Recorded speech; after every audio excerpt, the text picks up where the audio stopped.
Salut à tous, merci d'être une fois de plus branchés sur notre chaîne. Nous sommes très ravis de vous avoir très nombreux à nous écrire, à vous abonner et surtout à partager nos vidéos, à analyser ce que nous faisons comme débat pour décortiquer le message que nous voulons vous véhiculer par rapport à nos thèmes, nos personnes ressources et surtout nous voulons que cette émission soit une émission qui va développer la démocratie, la transparence du continent africain. Hein. Donc, comme je dis très souvent, cette émission, ça concerne pas simplement la RDC, mais ça concerne tous les continents africains. Nous voulons parler de notre Afrique, notre continent, dans une démocratie parfaite et surtout dont nous voulons avoir des démocraties qui vont développer le continent africain pour que la population africaine puisse vaguer librement à ses préoccupations. Hein. Donc aujourd'hui, j'ai un invité spécial qui va vous parler un peu de la situation de l'Est de l'RDC. Quelle serait une voie, une issue possible pour que les Congo puissent trouver facilement sa tranquillité. Alors, Monsieur Moïsi, bonjour, merci beaucoup de nous avoir accordé cette interview. Pouvez-vous vous introduire à nos téléspectateurs qui vous êtes pour que les gens comprennent qui vous êtes? Merci beaucoup, journaliste. Je m'appelle Mugizi Moueto. Je suis originaire de Massissi, précisément dans un village qu'on appelle Ngungu. Pour le moment, je réside à Kinshasa parce que vous connaissez tous qu'à l'est, c'est tout à Massissi et Rutshuru. Et nous avons vraiment, nous sommes dans une situation qui est catastrophique. Nous avons les rebelles ou les terroristes RDF et M23 aujourd'hui se sont déguisés dans un autre mouvement qu'on a surnommé AFC. C'est la raison pour laquelle, pour le moment, je réside à Kinshasa pour les raisons de sécurité. Super. Alors, Monsieur Mouhizi, vous êtes de Massissi, vous connaissez un peu votre région. Pouvez-vous un peu nous parler pourquoi le guerre d'agression rwandaise en République démocratique du Congo? Et l'économie, c'est vraiment une zone qui est presque un désert. Et c'est un pays qui est pauvre géographiquement, qui est enclavé.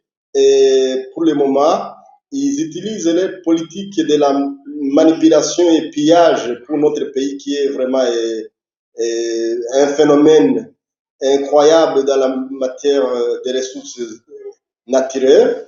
Ils utilisent les manipulations pour nous mettre, nous enfoncer dans une situation de la guerre, dans la confusion de la haine contre nous, entre les Congolais. Ils sèment la panique et la haine entre les Congolais pour qu'ils puissent entrer en passant dans cette manipulation dont les traîtres congolais, ils sont les miens peuples qui accueillent, qui sont les gens, les Congolais qui accueillent les Rwandais pour nous envahir. Donc, quand nous sommes consistants, quand nous sommes vraiment les patriotes, les Rwandais ne pouvaient pas avoir cette capacité de nous manipuler jusqu'à ce qu'ils nous créent des guerres depuis 1996 jusqu'à aujourd'hui. Et vous connaissez le chef Bertrand Bisimwa, il a été un rebelle depuis 1996 jusqu'à maintenant. Son chef d'état-major Makenga, où lui aussi, il n'a jamais été dans le gouvernement durant 3 ans. Il entre dans le gouvernement, il quitte souvent à cause de cette manipulation rwandaise pour qu'il soit positionné dans une position quelconque dans la matière politique. Bon, au fait, c'est ça. Et c'est nous qui donnons l'occasion au Rwanda ou aux politiciens rwandais pour nous envahir. C'est ça, en fait, qui me ronge. Donc, si je comprends bien, c'est que vous essayez d'expliquer à nos téléspectateurs que Si la RDC continue à être agressée, c'est parce que le pays qui agresse la RDC, comme le Rwanda, utilise des élites des autochtones congolais pour accéder, pour toucher le cœur du Congo. Quand ils utilisent quelqu'un congolais comme ce que j'ai cité, et ils introduisent dans ces rébellions les vrais Rwandais pour qu'ils puissent arriver ou à atteindre leur objectif et pour qu'ils puissent nous piller. Et ces richesses qu'ils trouvent chez nous, c'est ces richesses qu'ils utilisent pour développer leur pays. Et moi qui a fui le Congo depuis 94 vers la fin, le mois de novembre, et j'ai été au Rwanda depuis cette année, 94 jusqu'à 2016, mais depuis 2016, je n'étais pas ici en RDC, j'ai été en Nairobi, en Kampala, et donc dans les pays voisins. Mais finalement, depuis 2018, je ne peux pas quitter le Congo, la RDC, parce que j'ai connu et j'ai vraiment eu la chance de savoir tous ces magouilles, tous ces fraudes qu'ils utilisent, les fraudes politiques, de cette manipulation pour leur intérêt. Je ne peux pas continuer dans le même sens. Et je suis ici pour que je donne mon expérience aux Congolais pour que nous puissions changer. Les gens qui se trouvent dans les M23 ou AFC aujourd'hui, ils puissent comprendre ce qu'ils sont en train de faire aujourd'hui, doit changer pour que nous, les Congolais et notre pays en général, puissent changer cette méthode qui est bizarre comme ça. Dites-nous un peu pourquoi y a-t-il de guerre du Rwanda en RDC? Comme je dis souvent, géographiquement, le Rwanda, c'est un pays qui est pauvre. Il n'y a pas de ressources naturelles au Rwanda. Et la politique de Kagame pour le moment, c'est faire tous les moyens pour qu'il entre dans un pays voisin qui est extraordinairement, qui a vraiment des ressources incroyables. C'est la RDC. Et il dit souvent, Kagame et sa politique, ces politiciens disent qu'ils ont un plan de faire tous les moyens pour que notre pays soit divisé en deux, ou en trois, ou en particules. Parce qu'il veut que nous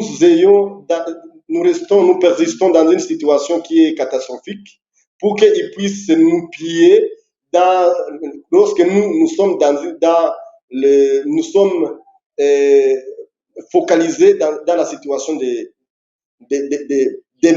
mener la paix. Quand nous sommes dans la guerre, nous ne sommes pas vraiment focalisés dans la situation de nous développer et ils nous procurent la guerre en RDC pour qu'ils puissent nous voler ou nous piller encore.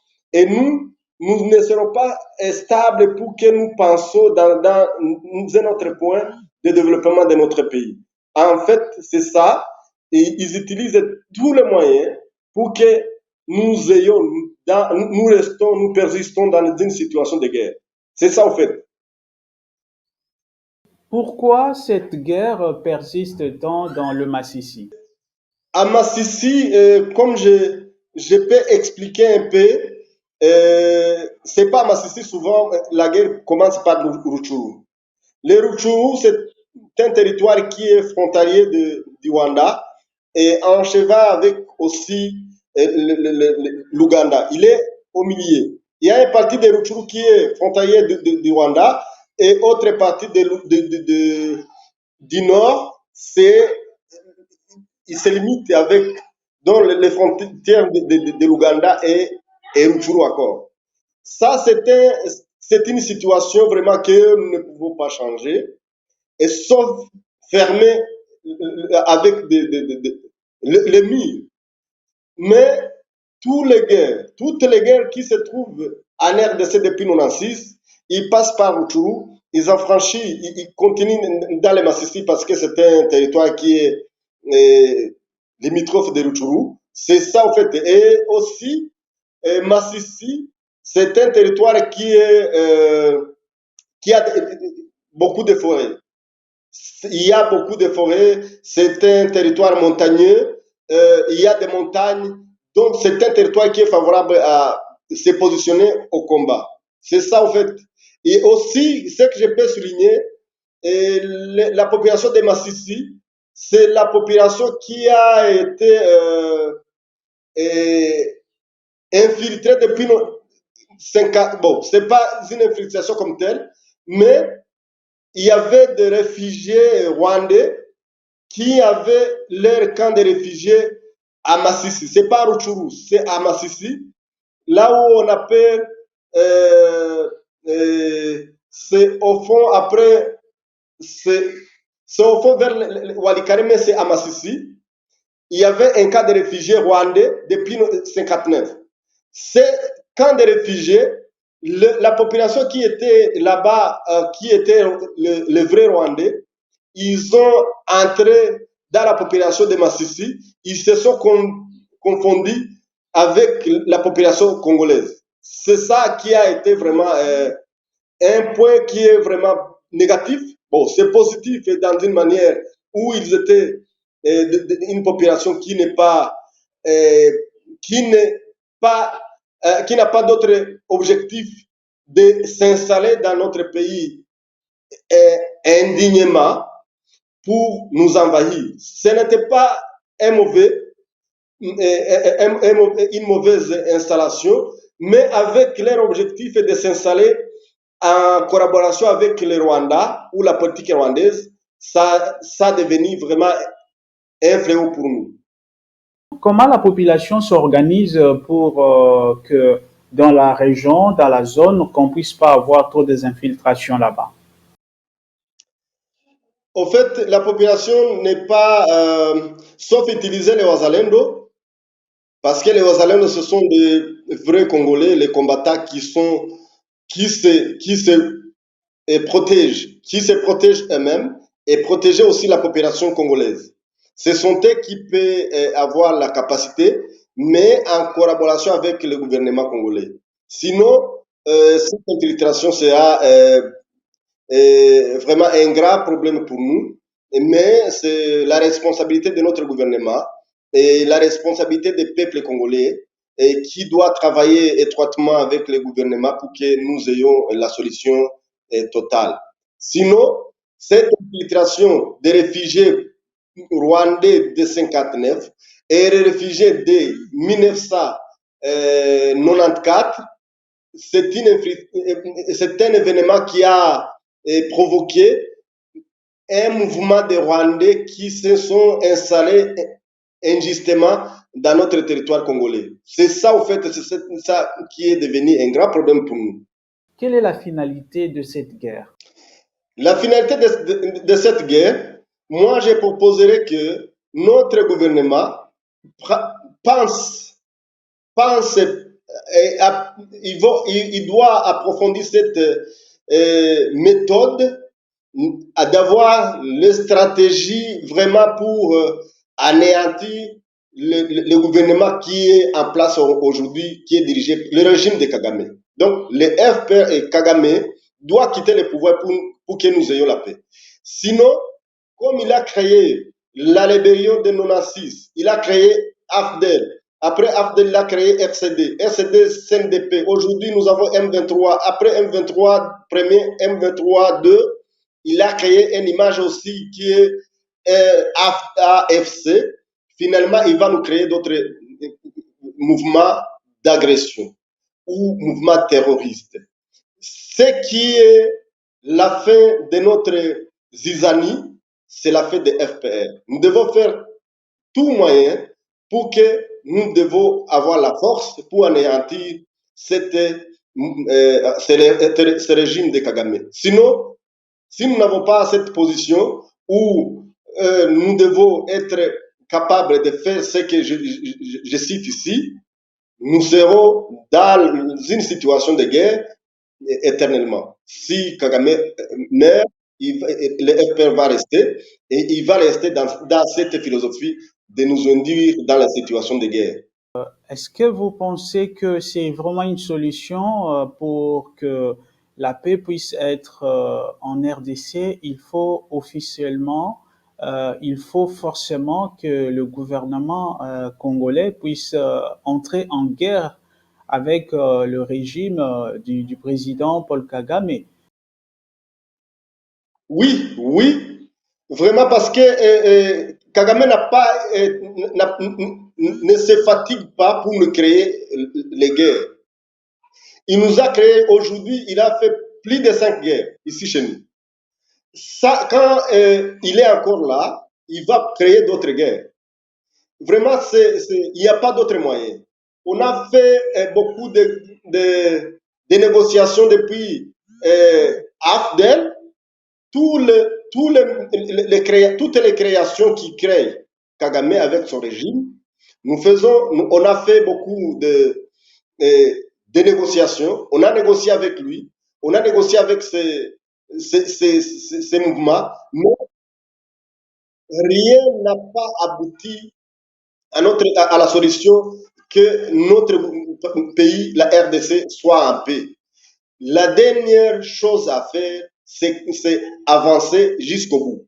Il faut anéantir les AFC de Nanga, qui est au sommet aujourd'hui, et anéantir les M23 qui disent qu'il est là, mais je crois qu'il n'est pas là. Même AFC n'existe pas. Ce qui existe, c'est l'armée rwandaise sur notre territoire. Il faut anéantir une seule fois pour toutes, jusqu'à la fin, jusqu'au bout, jusqu'au noyau. Sinon, on doit persister et on doit mourir. On va rester dans une situation de meurtre sans fait ici sur notre territoire. Pourquoi être si naïf jusqu'à accepter que nous restons dans une situation de meurtre ici chez nous, alors que les propriétaires ou les créateurs, les auteurs de cette guerre sont en paix chez eux. Ça, c'est vraiment être naïf. Quelles seraient des stratégies à prendre pour que ces conflits puissent vraiment prendre fin? Quelles sont les stratégies que les autorités congolaises pourront prendre pour que la situation s'améliore?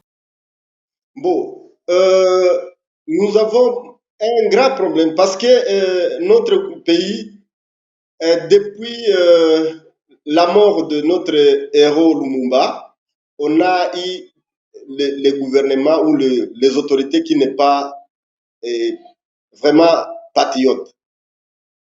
Nous sommes dans une situation qui est plus de 60 ans, dans une situation où le pays est dirigé par les gens qui sont corruptifs.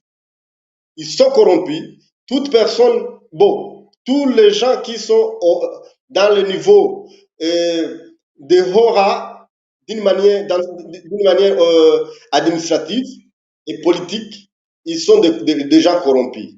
Quand ils font des corruptions vis-à-vis de tout le monde, aux yeux de tout le monde, le gouvernement ne fait rien, ne fait rien. Ça, c'est une chose qui est catastrophique. Notre justice doit être pratique. Nous ne voulons pas de bons textes sur les papiers ou les codes de loi, mais nous voulons les gens qui pratiquent les lois, qui pratiquent la justice, pour que notre pays soit un pays vraiment qui est respectueux. Et autre chose, autre point, c'est le point de renforcer les services de sécurité. Quelles sont les recommandations que vous voudrez adresser au gouvernement congolais, puisque vous êtes de Massissi, vous êtes de Rutshuru, vous connaissez bien la situation de votre zone. Quelles sont les recommandations à adresser aux autorités? Il faut que les autorités fassent les descentes sur terrain jusqu'au village, au fond, fin fond, dans les villages. Parce que c'est là où il y a des problèmes inconnus. Et cette situation et ça réside dans dans les contextes où notre pays n'a pas de route. Il n'y a pas de route chez nous. Nous voulons des routes. Nous voulons que le ministère de l'Infrastructure travaille beaucoup pour qu'il nous montre des routes qui qui nous amènent dans une situation qui n'est pas vraiment euh, nous ne voulons pas être dans une situation qui est coincée où chaque population reste chez eux, même s'ils travaillent, ils produisent dans l'agriculture ou d'autres choses, élevage, ils ne pouvaient pas faire arriver les récoltes au marché public. Et c'est la raison pour laquelle nous ne nous connaissons pas. Donc la population de l'Est ne connaît pas, la population de l'Ouest, le Sud ne connaissait pas, la population du centre ou du Nord. Nous voulons que l'infrastructure soit vraiment. On peut passer la nuit, on peut passer la journée, on peut causer avec les gens des chemins là où on passe. Mais quand on prend la voie aérienne, vraiment, on a utilisé depuis longtemps, mais on n'a pas la chance de se connaître entre nous, entre les Congolais. Et ça n'ajoute aussi à rien pour les gens qui travaillent les démarches de l'agriculture, parce que la production agricole n'arrive pas au marché parce qu'il n'y a pas de route. Et nous voulons les routes vraiment en abondance pour que nous facilitons, notre gouvernement facilite la population pour qu'il puisse se développer du jour à jour. Sinon, notre pays, je ne vois pas là où il est en train de se développer. Il n'a pas vraiment là où il est en train d'aller. Et autre chose que je peux dire, nous devons avoir un gouvernement qui enseigne la population de, de vivre ensemble. Donc, la cohésion sociale est très importante pour que le pays soit développé. Nous sommes plus de 140 tribus de la RDC. Chaque tribu a ses valeurs. Et c'est une opportunité de s'échanger. Le positif doit aider d'autres. Et cette opportunité doit être le potentiel. Mais pour le moment, cette différence est devenue le moyen de contradiction et s'aimer, et là où l'ennemi trouve le moyen de nous diviser. Cette différence doit être une potentielle au lieu d'être la porte d'entrée de la zizanie. Merci. Alors, les informations que nous avons lu certaines publications sur Twitter, sur plusieurs trucs. Les informations disent que le président du mouvement pour fleuve du Congo, Corneille Nangaa, serait tué. Est-ce que vous avez une confirmation par rapport à ça? Parce qu'il y a plusieurs jours qu'il n'a pas parlé, qu'il a l'habitude de parler, hein. Donc, jusqu'à présent, silence absolu. Quelles sont vos analyses par rapport à ça? Et je ne sais pas s'il est mort, mais les AFC avec son chef Nanga, ils ont eu le frappe fort, même si il peut parler quoi, alors qu'ils sont dans l'échec, ils sont dans le chaos, il ne peut pas avoir un mot à dire. Même s'il parle, on peut comprendre que ce monsieur, vraiment, il parle contre cœur. Il peut parler de positif pour eux, mais dans son langage, on peut trouver qu'il n'a pas un mot à dire. Ils sont vraiment dans une situation catastrophique. Ce que je connais, j'ai attendu, c'est que le chef qui est chargé des opérations dans le M23 a été frappé. Il n'est pas mort, mais a été touché. Et ce qu'on appelle Baudouin. Bon, j'ai pas plus des informations sur Nanga, mais lui, il a été attaqué maintes fois et avec les drones de notre. Alors, pour finir, nous allons parler un peu de Wazalendo. Vous êtes de Massissi, vous êtes de Rutshuru. Euh, c'est quoi les Wazalendo? Les Wazalendo sont des civils qui se prennent en charge, qui appliquent l'article 64. de notre constitution. Nous sommes là pour nous protéger et protéger notre pays, la RDC. C'est comme ça qu'on a soulevé notre jeunesse. Notre jeunesse s'est pris en charge. Il s'est organisé pour mettre fin à cet avancement de notre ennemi qui nous agresse du jour au jour, qui avance chaque fois, ils prennent des montagnes, des collines. Là, vraiment, ça nous a mis dans une situation de célébrité. Et c'est la raison pour laquelle les Ouazanais sont nés et sont organisés pour mettre fin à cet avancement de notre ennemi. Et moi, ma proposition est que notre gouvernement soit là pour les réorganiser et se renforcer encore et pour que même après cette situation de guerre, d'agression rwandaise, et ces groupes de Wazalendo, ces jeunes qui se sont mis ensemble pour bloquer cet avancement de l'ennemi, soient mis dans une situation qui seront favorables dans le développement de notre pays. Et, par exemple, il peut aider le ministère de l'infrastructure pour créer ces routes que j'ai citées avant. Et il peut être le main-d'œuvre de créer des routes qui unissent le territoire de notre pays.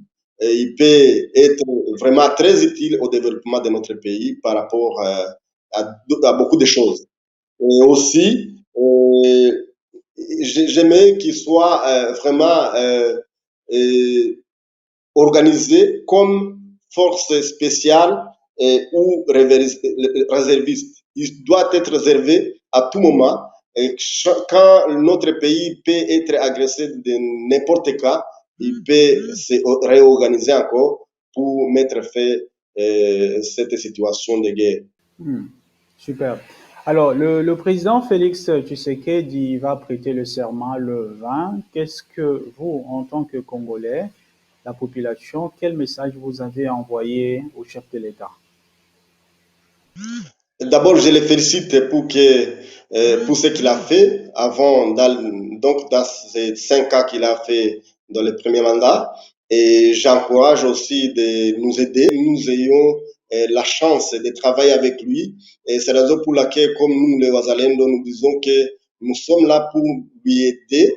Et nous sommes là comme les Congolais qui sont prêts à être le main-d'œuvre pour le développement de notre pays. Juste, c'est lui qui est le premier Muzalendo, parce que c'est lui que nous devons demander ce qu'il peut faire pour nous. Et nous sommes là pour lui aider. Et vraiment, je le félicite parce que Dieu nous a aidés pour qu'il soit aussi réélu. J'aimerais qu'il doit avoir une trace qui ne s'effacera jamais dans l'histoire de notre pays. Alors, merci beaucoup de partager vos pensées avec nous. Nous espérons vous avoir très souvent dans nos émissions. Merci beaucoup. Je suis très ravi d'être avec vous et je serai disponible aussi dans n'importe quel moment que vous allez avoir besoin de moi. Et nous disons merci à ceux qui ont suivi aussi. Nous espérons vous avoir très nombreux dans nos prochains débats. Quant à moi, je vous dis au revoir.